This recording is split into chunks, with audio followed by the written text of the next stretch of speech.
How's it going, everyone, and welcome to the Thinking Blue podcast. I am your host, Blake Harris.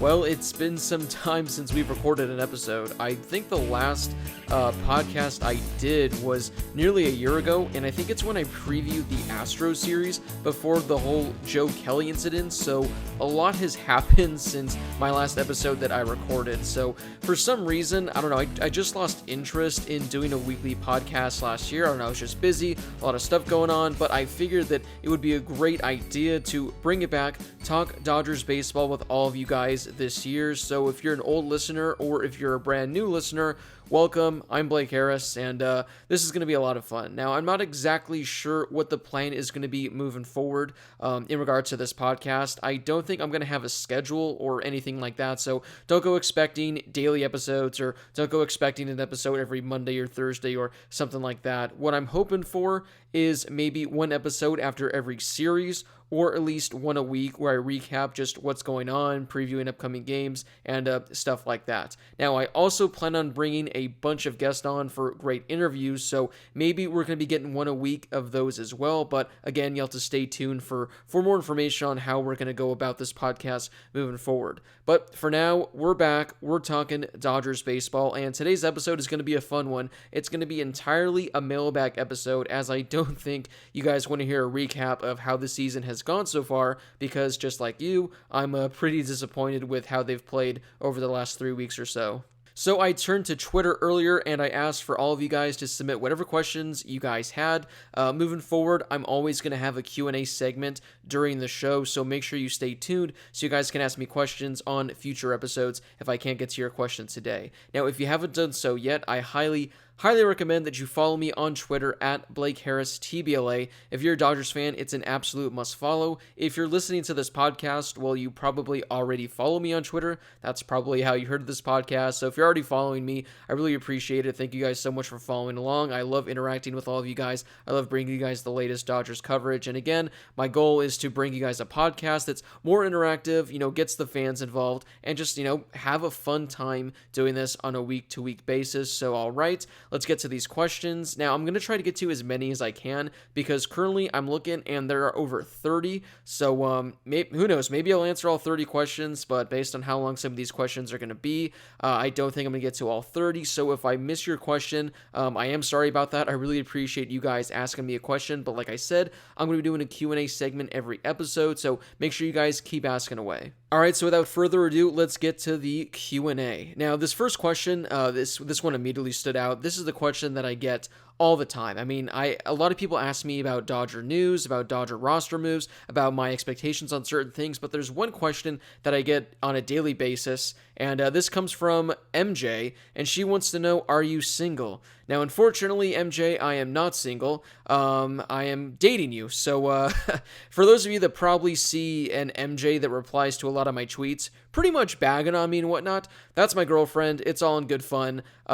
She likes to give me a hard time. So, at MJ, yes, I am currently taken by you. And, well, yeah, I thought that'd be a fun one to ask. So, sorry, ladies, I am not single. If that answers all of your guys' question, which I'm sure it answers absolutely nobody's question. This next question comes from Andrew Hamill. Also, by the way, guys, I like to give first and last names when I ask questions, and I'm the worst at pronouncing names. So if I completely butcher your first or last name, don't take it personal. I'm just awful at it. I've always been awful at it. I do a lot of things well, but pronouncing names is not one of them. So again, if I completely mess up your name, don't worry, I don't have a vendetta against you. I just am really bad at it.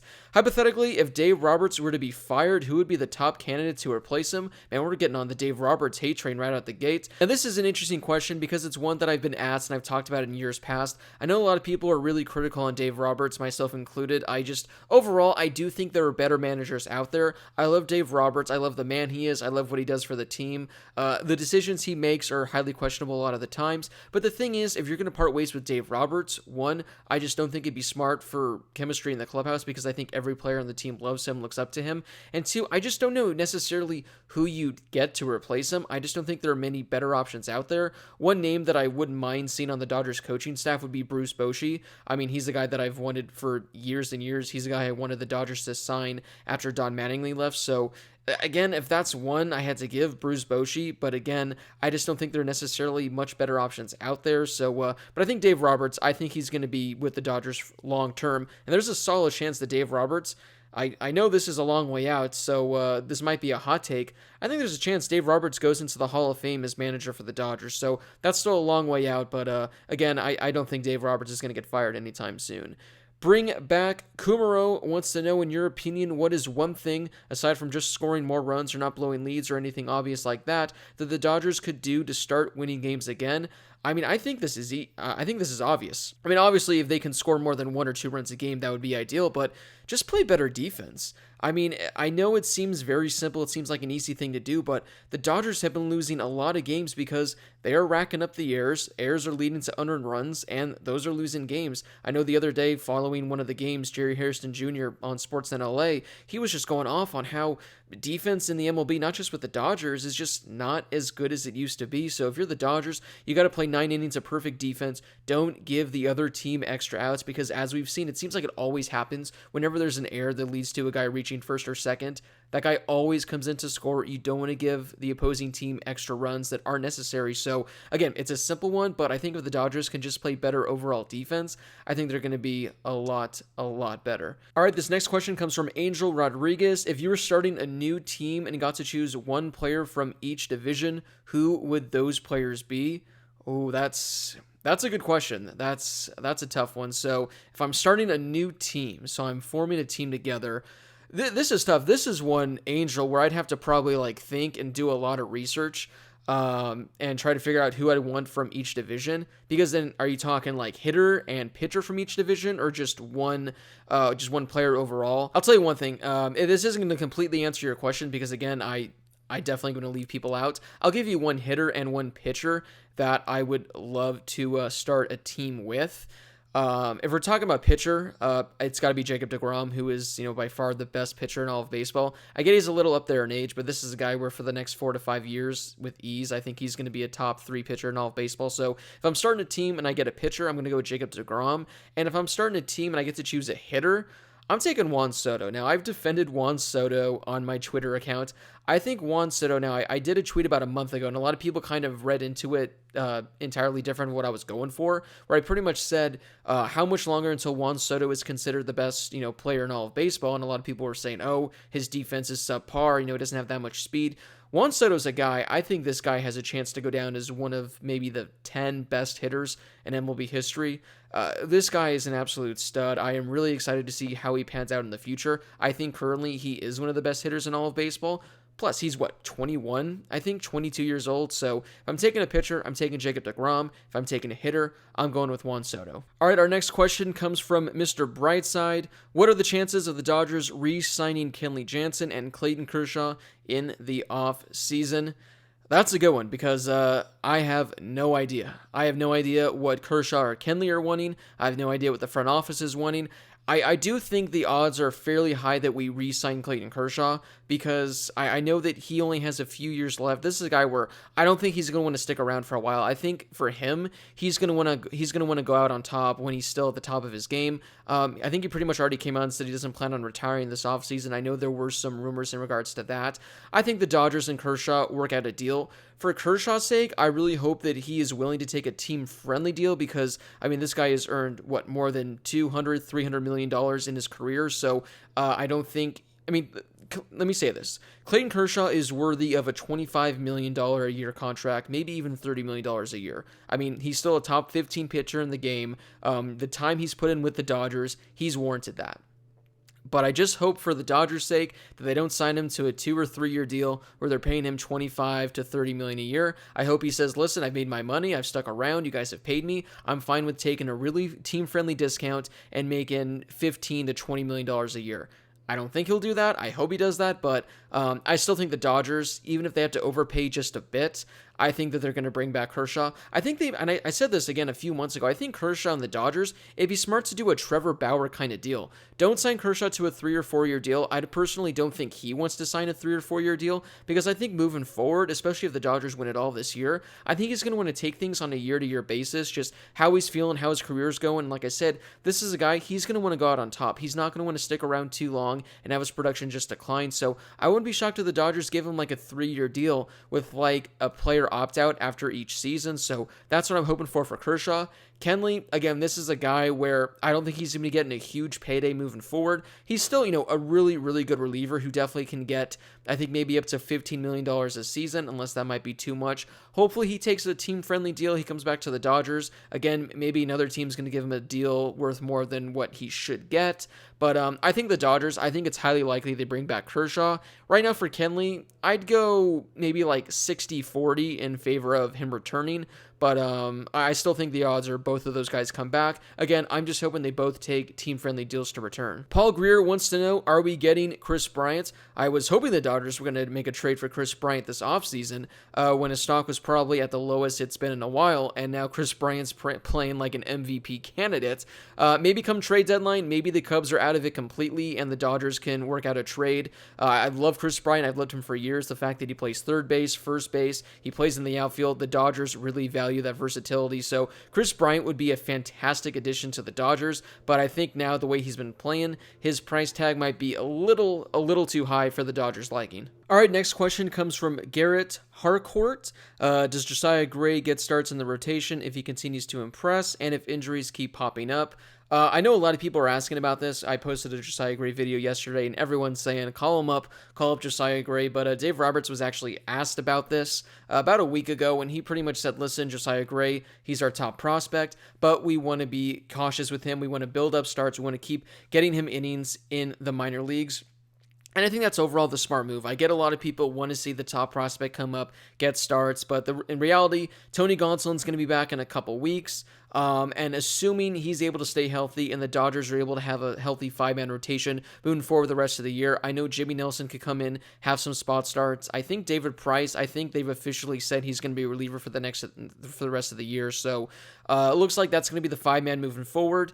Maybe if there are just more injuries, like for example, 2 out of the 5 starters in the Dodgers rotation are down with injuries, then I think maybe there will be discussion in regards to Josiah Gray. But I think at least for the next couple months, just expect to see him in the minor leagues, building up more starts, and then definitely by the end of the season, maybe like September or so, maybe in August, maybe then he'll get called up. But definitely, I don't think anytime soon, unless he just goes out there and he's just shown that he's like the best pitching prospect in all of baseball, and he definitely could up the Dodgers. But I just think the Dodgers, and for good reason, I think they're going to play it safe with him. LA Sonic, can we bring back 2009 Hung-Chi Kuo, please? Well, I'm down on one condition. He still has his bat drops and his bat flips when he hits absolute moonshot home runs. But Hung-Chi Kuo, what a fun time that was. Tiago Paulo, what prospects are the Dodgers willing to trade for bullpen help, in your opinion?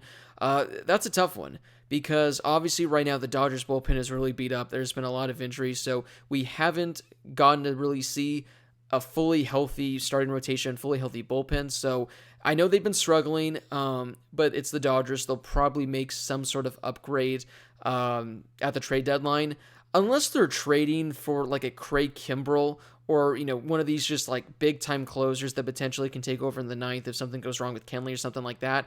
I can't really see the Dodgers parting with any of their top prospects in order to acquire bullpen help. Now, granted, they could probably trade some guy that's ranked in the top 15, kind of like that 12 to 20 range. That I wouldn't be shocked with. But in regards to bullpen help, again, unless the Dodgers are adding a top tier talent, again, Craig Kimbrell, my dream scenario is the Dodgers can make a Kris Bryant, Craig Kimbrell trade happen in some way or shape or form. But again, I don't know who's going to be available come July. I don't know what relievers are all of a sudden going to be on the market. So it really kind of is tough to say now. Maybe ask me again the first week of July when we have a better idea of who's going to be available. But as of right now, I can't see the Dodgers trading, again, any top 10, maybe top 15 prospects in regards to get bullpen help. Again, depending on who's going to be available. A-Rod X34X, any chance Keibert Ruiz stays up full time? Unfortunately, I can't see Keibert stay being any longer than another week. I mean, the Dodgers already have 2 catchers. I think it's pretty rare for teams to carry 3 catchers. For the most part, the only reason they brought him up is essentially they needed a bat off the bench because everyone's either hurt or they've already gone through some guys that are in the minor leagues. I think the Dodgers, they'd rather have Keibert, again, in AAA like Josiah Gray, seeing consistent at-bats, getting consistent work. But then again, if there's an injury to either Austin Barnes or Will Smith, then Keibert's going to be up full-time. But I do think it's going to be some time before we see that. Again, it's great having him on the bench as a pinch hitter, and again, having a third catcher just in case something happens. But if I'm the Dodgers, I'm rather having Keibert, getting 3-4 bats every day, seeing consistent playing time. But Keibert Ruiz, this is a guy where, he's been a top Dodger prospect for so many years. I think he's only, 21, 22 years old still, so very young, but I'm sure by next year, we're probably going to see him more as a full-time catcher for the Dodgers. Matt wants to know, are there any way too early trade options that the Dodgers may pursue come July? Now, again, this is kind of tough to answer in May because I don't know necessarily which players are going to be available. I definitely think adding another reliever would be at the top of the list for the Dodgers just because I think this bullpen isn't as strong as it was last year, especially losing Corey Knebel. I think that was a huge blow for the Dodgers, so I definitely think another bullpen arm could be used. And getting a valuable bat off the bench. I mean, for years, the Dodgers have had kind of like that veteran presence that was a really good bat off the bench. Now, granted, we've been completely injured this year, so I'm not exactly certain how a healthy bench looks for the Dodgers, but there's no question that we're not as deep in regards to our hitting as we were, last year. So I definitely think adding another bat on the bench definitely could be a huge boost for the Dodgers, maybe one that can see consistent starting time as well. So again, I don't know which players are going to be available. I will say again, Kris Bryant is the absolute dream because again, you can plug him at first base, third base, and left field. Even, I think, center field. He played center field last week against the Dodgers. So I guess if I'd have one player that's like my absolute just dream scenario, like dream acquisition in July, it's going to be Kris Bryant. World's best Peepaw. What's up with Tony Gonsolin? Well, he's recovering, so that's good, but this has been kind of a weird injury where he started the season fine, like he wasn't on the injured list, and then he was trying to throw. There was like a problem with his shoulder, I believe, is what the official injury was. The good news is, from what Dave Roberts has been saying and what all the reports are saying, Tony Gonsolin, he's feeling fine. He's going to be back anytime. If Dustin May hadn't gotten injured, I think Tony Gonsolin actually might have been back by now, or at least within the next week. But since Dustin May is out for the season, they're actually going to be building up Tony Gonsolin to be the Dodgers' 5th starter. So you got to get him, working up to 90 pitches, 100 pitches, have him throw in 5 innings. So he's going to be going to the minors, I think, within the next week, having a few starts there for, I think, AAA Oklahoma City. And then I think the plan is by the end of May and sometime. So maybe, again, 2.5, 3 weeks from right now, Tony Gonsolin's going to be back up with the team, and he's going to be the Dodgers' number 5 starter. Jerry Moss wants to know, is Mookie hurt? This is one, I know a lot of people have been interested in this. I think Dave Roberts has been asked, and I think he's pretty much denied it for the most part. But Mookie, he's dealt with a couple bang-up injuries this season. Luckily, he hasn't been placed on the injured list. But he just doesn't look like the same player. He's played some great defense in right field this year. We've seen, some of his amazing catches. The one he had in San Diego, I think he was playing center field. But I don't know, there's just something about his bat. He doesn't seem as fast and as quick as he was last season. Again, this could be just a pretty big slump for him. I mean, it's Mookie Betts, so we're expecting him to be hitting 300 with an OPS of above 900. So obviously, anytime he's not doing that, you think something might be up. I don't think he's hurt, at least I hope not, but he definitely hasn't been the same. I think since he got hit by that pitch in Seattle, definitely since he had the whole, I think, back issue in Oakland, because the first week of the season, I think he was doing fairly well, but I don't think he's injured. I think this is just a 3-week slump, but hopefully for, the Dodgers' sake, he turns it around. Delio, definitely messing up somehow. How likely is it that we re-sign Corey Seager next season? This one, I think it's more likely that we don't bring back Corey Seager than we do. I'm going to say maybe, honestly, I'm going to give it a 75% chance the Dodgers don't re-sign Corey Seager. The one reason I've always been worried about re-signing Corey Seager is for the sole reason his agent is Scott Boras. Now, for those of you that don't know, Scott Boras is like the super agent. He represents all of the best players in Major League Baseball, and he gets the highest contracts for his players. Now, whatever you think Corey Seager is worth, add about 30 to 40 million on that, and that's what Scott Boras is going to get. If I were offering Corey Seager a contract just based on his injury history, his production, how I think he's going to hold up, I don't think he's going to be a shortstop long term. I think first base and DH is more in his future because I just don't think he's that good of a defender. So just from that aspect alone, and like I said, all of his injury history, I wouldn't give him more than a 5-year contract. Now, I get you're probably going to have to overpay, so he might get something like, $30-35 million a year. If I'm giving him 5 years, I have no problem giving him $35 million a year, but I wouldn't go anything more than 5 years. Teams are going to be offering 6, 7, 8, maybe even something in the 8 to 10 year range, which I 100% would not do. Again, for me, I don't care as much about the annual value for Seager. It's the years. So if the Dodgers, if they're willing to go give more money for less years, I'm fine with that. But again, I don't want them to go 7, 8 years, which I think a team's going to do. I think the Giants, I think the Yankees, I think there are going to be teams out there, maybe like the Blue Jays. Maybe not the Blue Jays. They were just attached to every free agent this offseason, but I don't think they necessarily need Seager. I think teams are going to say, this is the best free agent shortstop available. We can have him, for the next 8 years. Again, Seager's still fairly young. I don't have his age in front of me, but I want to say he's, in his late 20s, so a prime age for that. So I'd love to have Corey Seager return. I think it would be great for the Dodgers to get him back. But at some point, again, you got to be smart with some of these signings, and you can't get too attached to a player. You can't fall in love with what he did for you in the playoffs last year. Granted, he's having a pretty bad season this year, so maybe that'll help the decision a little more. But if I'm the Dodgers, I don't want to go more than 5 years for him. But again, it's Scott Boras. He's going to demand probably as many years as possible. So I think that's the reason. Unless Corey Seager just says, listen, I love being here in LA. I am willing to take less years. I want to return, but I just don't get the vibes. I don't get the message from Corey Seager that he really would want to return that much to take a discount. I think for him, he wants to get a payday. He wants to, get as many years as he can. So yeah, I'm going to give it a 75% chance that Corey Seager signs elsewhere this off season. Wants to know who's going to save us. That's a great question. Hopefully, whoever it is can happen soon because this has been a rough stretch for the Dodgers. A lot of losing after that 13-2. 13-2 was the what they jumped out to begin the season, and ever since then they've just been plain awful. So hopefully someone comes in and saves us because we desperately can use the help. All right, we have time for I think one more question, so we're gonna go to Frank Antonoff. Hopefully I got that right, Frank. How badly do the Dodgers miss locker room guys like Kike, Jock, and Alex Wood, even Ross Stripling or Pedro Baez? Is that an oversimplification or a misguided thread to weave around the Dodgers' struggles? That's something that's first off, that's a great question, Frank. I think that's something that doesn't really get talked about enough.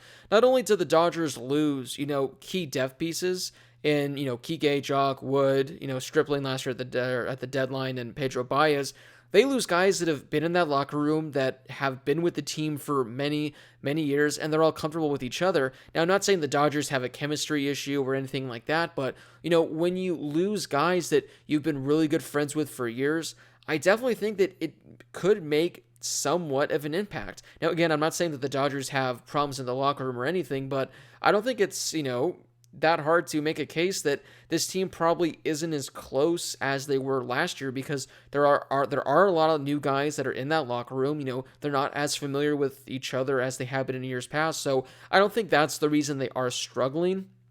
But I definitely think, losing that locker room presence, it definitely makes some sort of an impact. So I don't think it's too far-fetched to say that, again, it's not the reason they're losing all these games, but I definitely think that, it might play a slight role in regards to how the team's been performing in 2021. All right, guys. Well, again, we've been doing this for a while. I don't know if it's been 30 minutes or so answering all your guys' questions. There's at least, I think, 10 to 15 more questions that came in during the show. I know I definitely missed a lot of questions that a lot of you guys asked, but like I said, we want to try to keep this under an hour or something like that. So again, thank you guys so much for asking all your questions. Again, if you'd like to ask one in the future, if you asked a question today I didn't get to, make sure to stay tuned for when I'm recording my next episode. Again, if you haven't done so yet, I highly suggest you follow me me on Twitter at Blake Harris TBLA. There is a lot of great Dodgers coverage over there, and I love interacting with you guys.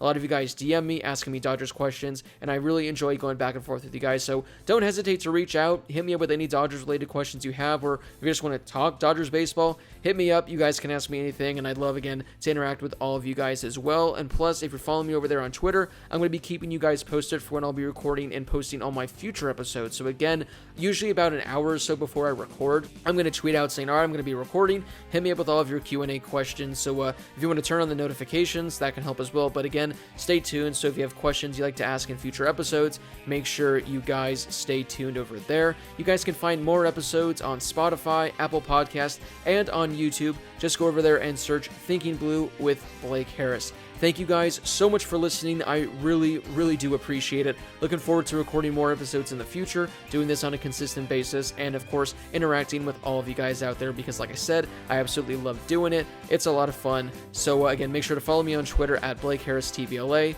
Shoot me a DM, shoot me a follow, and let's talk some Dodgers baseball. But this has been Blake Harris, and I will talk to all of you guys again in my next episode.